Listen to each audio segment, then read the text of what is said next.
Hi, good evening. Thank you for joining me, Jackie Ma, here at Apex Training. We're going to go over the discussion of executing an optimal second pull in your clean. This is the third video. If you wish to reference back from a couple weeks ago, how to get into a proper starting position, and the week thereafter talked about conducting the first pull. So we are now transitioning into the second pull.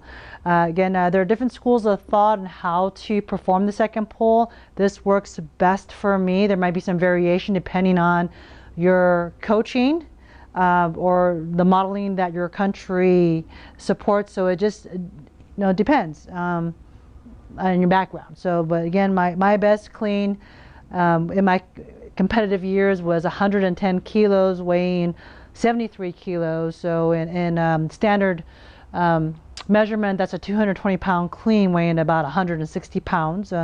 But that was way back in like 1994 or something like that. So so here we go.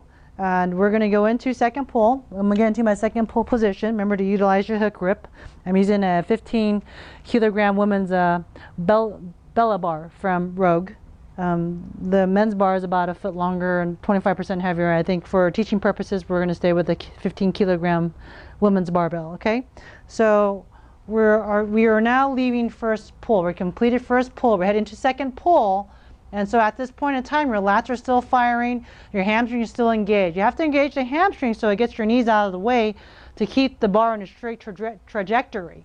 So as you get into mid thigh now, you're opening up your back, your hip angle, and from here you're actually squeezing your gluteus maximus. You're contracting it violently. You're bringing your traps into play. So as you contract your gluteus maximus, it causes external rotation of your femurs. It causes your long bones of your leg to turn out. This allows optimal contraction of your quadriceps muscle. So this enables you to get full extension of your knee, complete extension actually. From here the force is generated, transfers over into your hip, and it adds to the momentum and force and velocity of the bar. And then as you approach your navel here, your navel area, you start bringing in your upper traps and your rear deltoids. Everything is firing at this point. So from the minimum of the bar will typically go maybe 3 to 5 inches higher than your navel. Okay, depends on how good you can actually rack the bar, what they call a third pull. But for second pull purposes, as you come up to on top, you're actually going to, you're going to actually start leaning backwards. Okay, so not like you're trying to do a yoga pose, but you're tucking your chin and you're extending up and back, and you're on your toes now. Okay, so what that allows you to do is to gain as much bar height between the ground and the bar. So we call hang time to prepare for the third pull, which is the rack. Okay, which we'll talk about next week. So again, second pull, just to recap, which starts from basically from your patella on up, your kneecaps on up. So your lats are still engaged. You're still on your hind foot, so your hamstrings are still firing, your lats are on fire. As you're coming into here now, you're opening up.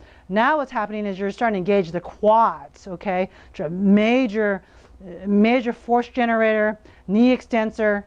It's big jumping muscles that are coming into play from here, okay? And then from here, your femurs turn out, the external rotate, and you're shrugging in, you're bringing in your traps. Everything comes in play, and so you're getting that intimacy of the bar. The center of gravity of the bar is melting with your center of gravity, and boom, you're launching. So anyways, that second pull, thank you for joining me, and I'll see you next week. And talking about third pull, which is the rack, the catch as we call it.